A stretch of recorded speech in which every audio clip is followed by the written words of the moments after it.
So hello students, आज हम लोग क्लास 12 देखने वाले हैं, फिजिक्स ही देखने वाले हैं। जैसा कि आपको पता है, इलेक्ट्रोस्टैटिक्स हम लोग देखेंगे। और इलेक्ट्रोस्टैटिक्स में टॉपिक हमारा क्या चलेगा आज का, जो होगा आवेश का गुण, प्रॉपर्टीज ऑफ चार्ज। तो चलिए पढ़ते हैं। देखिए, पिछले वीडियो में हम लोगों ने यहाँ तक देख लिया था कि भैया इलेक्ट्रॉन की कमी होगा तो धनावेश होगा, यानी पॉजिटिव चार्ज होगा।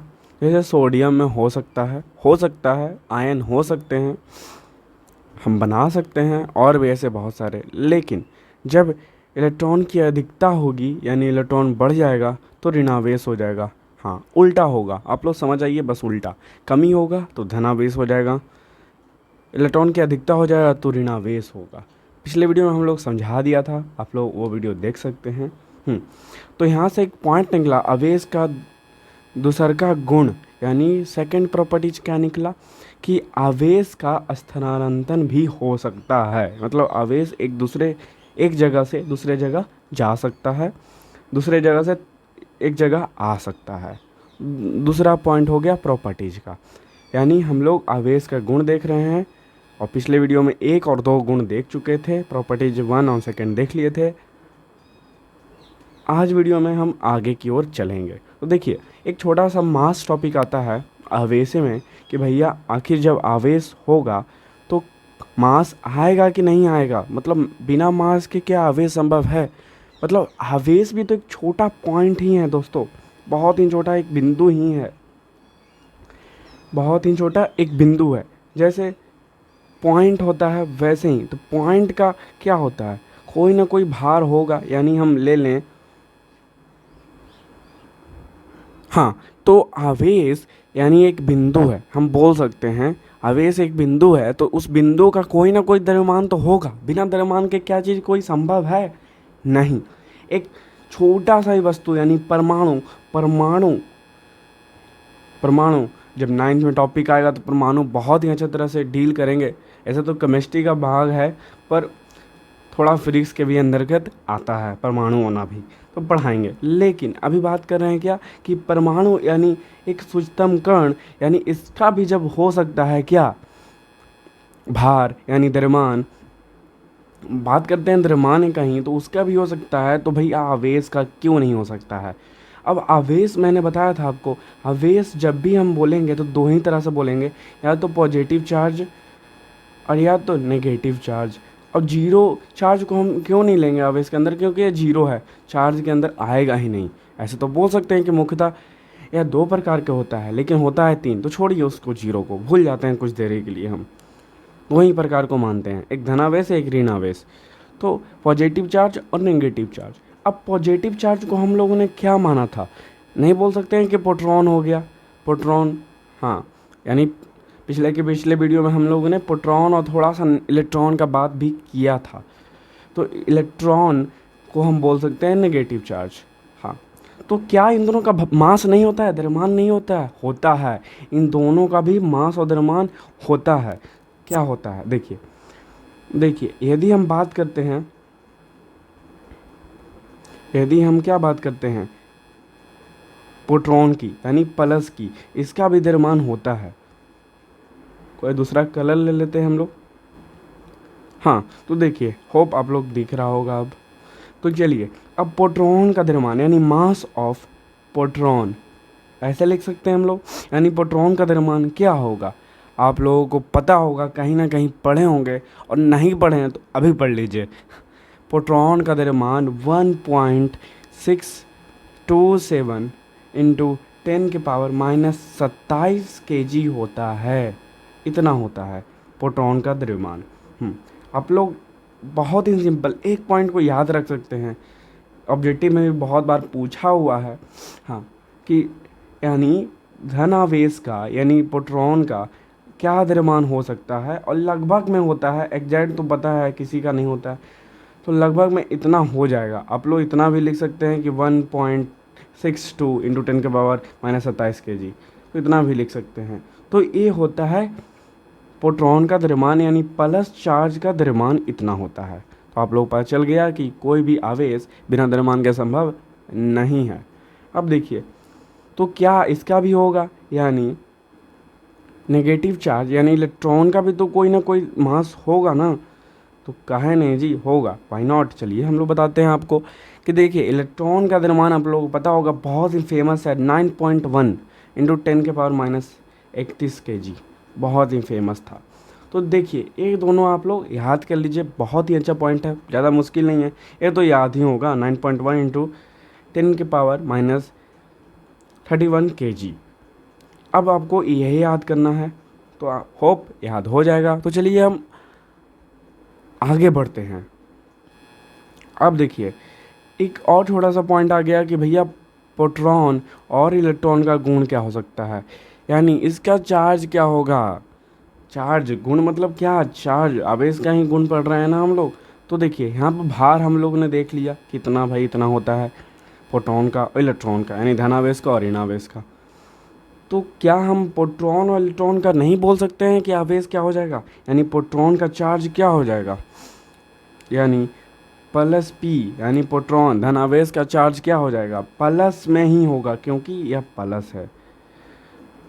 तो 1.6 इंटू 10⁻19 कूलाम, तो ये हो गया। अब आप लोग के लिए एक ट्रिक है, बहुत ही अच्छा है, जो इसका होता है वही इलेक्ट्रॉन का होता है, क्या, द्रव्यमान। तो हम कुछ नहीं करेंगे, वही लिख देंगे 1.6 इंटू 10⁻19 कूलाम। कूलाम मतलब कूलाम यानी जो आवेश का एसआई मात्रक है कूलाम, इसलिए सी लिखें। अब देखिए अब क्या माइनस है तो यहाँ पर माइनस नहीं आएगा, माइनस ही आएगा। तो प्लस है तो प्लस आएगा, तो प्लस नहीं भी लिखेंगे तो काम चल जाएगा, इसको हटा भी दें तो काम चल जाएगा। यानी प्रोटॉन का चार्ज क्या होता है 1.6 इंटू 10⁻19 कूलाम, और माइनस में इलेक्ट्रॉन का होता है 1.6 इंटू 10⁻19 कूलाम। तो सर यहाँ पर माइनस क्या है, यहाँ पर भैया वो स्मॉलेस्ट को सूचित करता है, मतलब बहुत ही छोटा वे में सूचित करता है। नंबर नहीं जानते हैं आप लोग कि भैया जो प्लस में होता है वो कुछ बड़ा होता है, माइनस में होता है वो और छोटा होता है प्लस से, जीरो होता है जो बीच में होता है, और माइनस बढ़ते जाएंगे यानी और छोटा होते जाएगा, किससे, इधर से, यानी -1 से। तो ये स्मॉलेस्ट को सूचित करता है, मतलब बहुत ही छोटा है किसका आवेश, इलेक्ट्रॉन और प्रोटॉन का। एक तो समान है लेकिन प्लस माइनस का डिफरेंस है, बस और कुछ नहीं। बस इतना ही है टॉपिक में। आगे चलते हैं हम लोग, जो हम लोग देख रहे थे आवेश का गुण, पहला हो गया है धनात्मक ऋणात्मक, शून्य भी हो सकता है। दूसरा का हो सकता है आवेश को हम एक जगह दूसरे जगह ट्रांसफ़र कर सकते हैं। और तीसरा का प्रॉपर्टीज में हम आ जाते हैं। ऐसे तो पॉइंट में दूसरा ही है, कोई बात नहीं, दूसरा का ही पढ़ लेते हैं, नंबर से क्या फ़र्क पड़ता है। तो देखिए यहाँ पे क्या बोल रहा है कि दो विपरीत आवेशों के बीच लगने वाला बल आकर्षण बल होता है। तो भैया विपरीत आवेश मतलब क्या, मतलब एक तो हम बोल सकते हैं कि भैया एक प्लस आवेश होता है और एक माइनस होता है। क्या इसके अलावा कोई होता है, एक प्लस होता है और एक माइनस होता है, इसके अलावा कुछ नहीं होता है। तो ये विपरीत आवेश नहीं हो गया, अलग अलग आवेश हो गया। या तो भैया माइनस ले लीजिए आप, या तो प्लस ले लीजिए, तो बात तो बराबर है, या तो पहले प्लस रहे या माइनस रहे। तो ये दोनों आवेशों के बीच जो बल होगा, मतलब कोई भी बल लगेगा, अब बल होगा वो आकर्षण बल होगा। भैया कैसे, देखिए यहाँ पे प्लस मानते हैं प्लस चार्ज, यहाँ पर माइनस मानते हैं माइनस चार्ज। तो ये दोनों को हम रखेंगे तो यहाँ पर क्या होगा, आकर्षण बल लगेगा। आकर्षण मतलब इन दोनों एक दूसरे से सटना चाहेगा, एक दूसरे के बीच आकर्षण लगेगा। गुरुत्वाकर्षण का फोर्स आप लोग सुने होंगे, दो पिंड, आकाशीय पिंड एक दूसरे को खींचते हैं या खींचने का चेष्टा रखते हैं, तो वही होता है यहाँ पर भी, लेकिन अलग अलग में। यानी दो विपरीत आवेशों में क्या लगता है, आकर्षण बल। ये चाहेगा इसमें सट जाए, ये चाहेगा इसमें सट जाए। बस बहुत ही सिंपल है, इसको कॉम्प्लिकेटेड मत बनाइए आप लोग, बहुत ही सिंपल है। हाँ, और या तो माइनस रहे और इधर प्लस रहे तो भी यही कंडीशन बनेगा, दोनों के बीच अट्रैक्शन होगा, समझ रहे हैं ना, अट्रैक्शन। बस तो ये टॉपिक हो गया हमारा क्लियर। तो चलिए तीसरा का पॉइंट क्या है कि दो समान आवेशों के बीच लगने वाले प्रतिकर्षण बल होते हैं।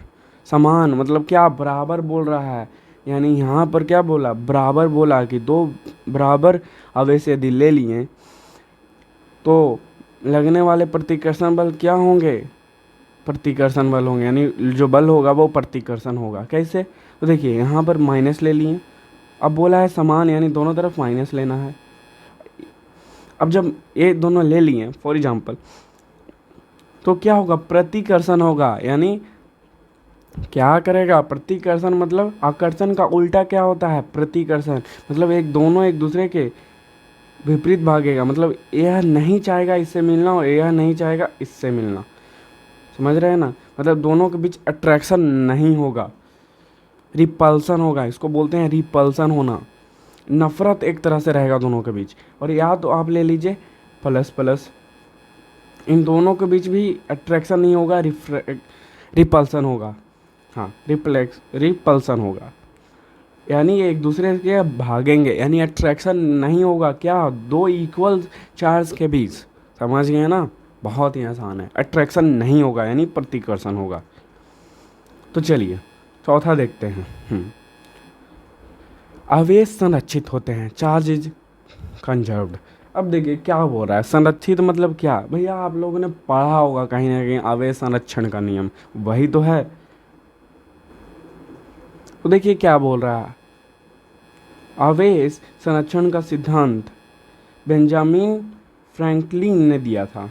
अब ये तो हो गया इंट्रोडक्शन, इसे ज़्यादा मतलब नहीं रखेंगे, या समझ गए हैं जनरल नॉलेज के लिए। इसके अनुसार विद्युत आवेश को ना तो उत्पन्न किया जा सकता है और ना ही नष्ट किया जा सकता है। यहाँ पर कुछ इंटरेस्टिंग बोला है, आवेश को विद्युत आवेश भी बोल सकते हैं। तो बोल दिया, हम बोले कोई बात नहीं, बोल दो भैया, आवेश को विद्युत आवेश बोल दो, आवेश बोल दो, विद्युतीय आवेश बोल दो, कुछ भी बोल दो। हाँ, तो ना तो उत्पन्न किया जा सकता है, अरे उत्पन्न नहीं किया जा सकता है, यानी ना तो उत्पन्न किया जा सकता है और ना ही नष्ट किया जा सकता है। तो हम लोगों ने पढ़ा था कि भैया घर्षण से क्या होता है? आवेश उत्पन्न होता है। घर्षण से क्या होता है? आवेश उत्पन्न होता है। लेकिन यहाँ पे बोल दिया आवेश संरक्षण में कि भैया ना ही नष्ट होता है और ना ही उत्पन्न किया जा सकता है। भैया नष्ट के बारे में तो छोड़ दीजिए, उत्पन्न कैसे नहीं कर सकता है? घर्षण तो कर सकते हैं भैया, हम लोग उत्पन्न नहीं करते हैं, आवेश होता है, बस हम उसको क्या मोशन में ला देते हैं या क्रियाशील फॉर्म में ला देते हैं, यानी उसको हम एक्टिवेट कर देते हैं। एक तरह से समझ जाइए आप लोग, बस बहुत ही सिंपल है। तो पॉइंट हो गया क्लियर। तो बोल दिया कि आवेश को ना तो उत्पन्न किया जा सकता है और ना ही नष्ट किया जा सकता है। नष्ट किया जा सकता है, यानी नष्ट भी हम लोग आवेश को नहीं कर सकते, यानी किसी आवेश को हम मार भी नहीं सकते हैं। कैसे मारिएगा? है नहीं। अतः विद्युत आवेश ब्रह्मांड में सदैव संरक्षित रहता है। संरक्षित कहने का मतलब यही है कि भैया वह सुरक्षित रहता है, ना तो उसे नष्ट कर सकते हैं और ना ही उत्पन्न कर सकते हैं। अब अगर आपको ये याद हो गया, बहुत ही सिंपल है, क्या बोलना है? ना तो नष्ट किया जा सकता है किसको? विद्युत आवेश को, और ना ही उत्पन्न किया जा सकता है। बस बहुत ही सिंपल है, क्लियर हो गया ना? समझ गए ना कि कोई आवेश है उसको ना तो हम उत्पन्न कर सकते हैं और ना ही नष्ट कर सकते हैं। नष्ट भी हम लोग नहीं कर सकते हैं। We do not have power to destroy और create any particle in charge या ऑफ चार्ज, बोल सकते हैं। हम लोग के पास पावर नहीं है, ना तो नष्ट करने का ना तो उत्पन्न करने का। यदि आप लोग ये समझ गए तो आप लोग ये भी समझ जाएंगे कि यहाँ पर आवेश रहेगा तो ये बोलना है, आवेश ही लगा देना है जहाँ जहाँ। लेकिन यहाँ पर बोल दे ऊर्जा संरक्षण का नियम क्या है, तो आप लोग को वही बोलना है कि ऊर्जा को ना तो नष्ट किया जा सकता है और ना ही उत्पन्न किया जा सकता है। अरे वाह, एक नियम से आपको दो नियम याद हो चुके हैं। तो बहुत ही सिंपल है, आगे बढ़ते हैं हम लोग। होप ये वीडियो लोग देख रहे होंगे, अच्छे से समझ रहे होंगे, अच्छे से समझ गए ना ये संरक्षण का नियम क्या है। आवेश बोले तो आवेश लगा देंगे और बोल देंगे ना तो नष्ट कर सकते हैं ना तो उत्पन्न कर सकते हैं। चार ऊर्जा बोलेगा तो ऊर्जा लगा देंगे कि भैया ना तो नष्ट कर सकते हैं ना तो उत्पन्न कर सकते हैं। तो चलिए, ना ही पॉजिटिव चार्ज और ना ही नेगेटिव चार्ज, समझ गए ना? आवेश मतलब दोनों ना। आगे चलते हैं। आवेश योगात्मक होते हैं। अब भैया क्या है?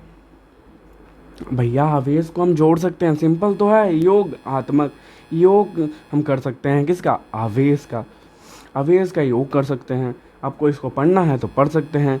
भैया विद्युत आवेश योगात्मक प्रकृति का होता है। भैया किसका नेचर का होता है, एडिशन नेचर का होता है। भैया इसको ऐड कर सकते हैं, बहुत ही सिंपल है। अर्थात किसी भी निकाय पर उपस्थित कुल आवेश का मान सभी आवेशों के बीजीगणित के योगफल के बराबर होता है। अरे ये आप लोग को याद नहीं करना है, सिंपल सी बात आपको याद रखना है, आवेश योगात्मक होते हैं।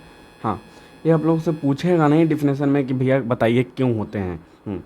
आप लोग को समझना है कि आवेश को हम जोड़ सकते हैं। अर्थात निकाय पर कुल आवेश का मान निकालने पर सभी आवेशों को धनात्मक और ऋणात्मक चिन्ह के साथ लिख कर जोड़ा जाता है, बस, बहुत ही अच्छा है। अब देखिए, मान लिया कोई क्या है, प्लस क्यू चार्ज है, प्लस क्यू चार्ज है, या हम कुलाम में भी ले सकते हैं, लेकिन अभी चार्ज में लेते हैं। माइनस क्यू है, अब इन दोनों को हमको जोड़ना है, हम जोड़ सकते हैं ना जी, तो प्लस लगा देंगे, जोड़ दिए इन दोनों के बीच, तो क्या काटेगा नहीं, जीरो हो जाएगा। या तो दो आवेश ले लिए और तीन आवेश ले लिए, इधर दोनों को जोड़ दिए तो 5 आवेश हो गया। तो भैया ये कुलाम में भी हो सकता है, ऐसा ही मात्रा कुलाम है तो 5 कुलाम और 3 कुलाम जोड़ देंगे, कितना हो जाएगा, जोड़ देंगे तो क्या हो जाएगा, 8 गुलाम हो जाएगा। 5 और 3 क्या हो जाएगा, 8 गुलाम हो जाएगा। या सी लिखिए या क्यू लिखिए, आवेश ही तो है। 5 गुलाम प्लस 3 गुलाम, मतलब कहने का मतलब यही है, ओवरऑल समझ जाइए कि आवेश को हम जोड़ सकते हैं। माइनस में रहेगा तो वो माइनस वाला जोड़ हो जाएगा, यानी 2 गुलाम प्लस का 3 गुलाम क्या हो जाएगा, 1 गुलाम हो जाएगा। चिन्ह के साथ देख लेंगे, सिंपल है ना, plus plus plus, minus minus plus, minus minus minus का चिन्ह आ जाएगा, प्लस प्लस प्लस का चिन्ह आ जाएगा। माइनस प्लस रहा तो जो बड़ा रहेगा उसी का चिन्ह ले लेंगे, बस, बहुत ही सिंपल है। तो आगे चलते हैं हम लोग, एक और आखिरी का, ये 3 नहीं है पॉइंट, ये छठा पॉइंट है, आप लोग देख लीजिएगा थोड़ा, छठा पॉइंट है। हाँ, आवेश का क्वांटीकरण होता है। क्वांटीकरण क्या है सर, बस लास्ट बिंदु है, समझ जाइए, बहुत ही सिंपल है। देखिए, एक है कि भैया क्वांटीकरण नाम रख दिया, नाम से नहीं जाइए, सिंपल है। हाँ, तो देखिए, किसी भी आवेशित वस्तु पर आवेश सदैव विद्युत आवेश के मूल इकाई का पूर्ण गुणज होता है, बस आपको याद रखना है। अब याद नहीं हो रहा है, याद नहीं हो रहा है तो आप याद रख लीजिए, एक फॉर्मूला है, एक फॉर्मूला है कि भैया हम बोल सकते हैं Q बराबर, यानी चार्ज बराबर प्लस माइनस एन ई, बस। आप लोग ई याद रख लिए तो समझ जाइए कि क्या हो गया, आपका ई याद हो गया। पूछेगा नहीं क्वांटीकरण किसे कहते हैं, अगर पूछेगा भी तो आप लोग बोल दीजिएगा या सूत्र को ही क्वांटीकरण कहते हैं। तो इसको भैया भाषा में ही लिख दिया है कि किसी आवेशित वस्तु पर आवेश सदैव आवेश के मूल इकाई का पूर्ण गुणज होता है, मूल इकाई का पूर्ण गुणज होता है। बहुत ही कॉम्प्लिकेटेड कर दिया है इसको लैंग्वेज में कन्वर्ट करके, बस आप लोग ये समझिए, और कुछ नहीं, ऐसा पूछने वाला नहीं है। पूछेगा भी आप लोग समझा दीजिएगा कि आवेश मूल इकाई, यानी देखिए मूल इकाई, हम इसको समझा भी दें तो कुछ फ़र्क नहीं पड़ने वाला है, तो आप लोग सूत्र ही याद कर लीजिएगा, कोई फ़ायदा नहीं है इसको। यह इकाई एक इलेक्ट्रॉन आवेश के परिणाम के बराबर होता है, बराबर है। देखो, इलेक्ट्रॉन, इलेक्ट्रॉन का मान दे दिया यहाँ पे, और यह नंबर संख्या है, इसलिए किसी वस्तु पर आवेश जहाँ n एक पूर्णांक है, तो हम बोल दें ना, इसको सिंपल लैंग्वेज में आप लोग कन्वर्ट कर दीजिए, इतना सिंपल कीजिए ही नहीं। इलेक्ट्रॉन तथा नंबर के गुणनफल को हम क्या कहते हैं, आवेश का क्वांटीकरण कहते हैं। गुणनफल है ना, भाषा हम लोग अपने हिसाब से देंगे, साइंस के फैक्ट पे बेस है, तो हम बोल सकते हैं कि इलेक्ट्रॉन पर आवेश तथा पूर्णांक यानी कोई भी नंबर के गुणनफल को आवेश का क्वांटीकरण कहते हैं, अर्थात सूत्र ई लिख देंगे, हो गया क्वांटीकरण का फुल फॉर्म। इतना हम इसको कॉम्प्लिकेट क्यों बनाएं जबकि यह है नहीं।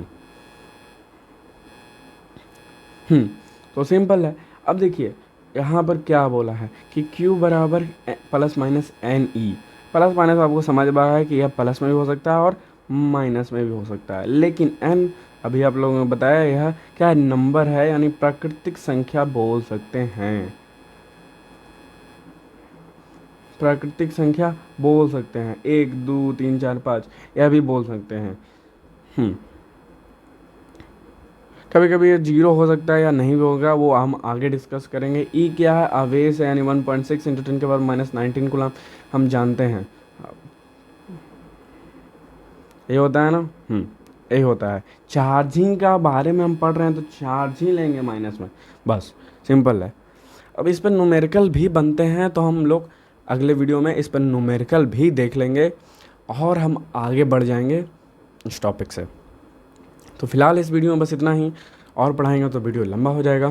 तो तब तक के लिए देखने के लिए धन्यवाद।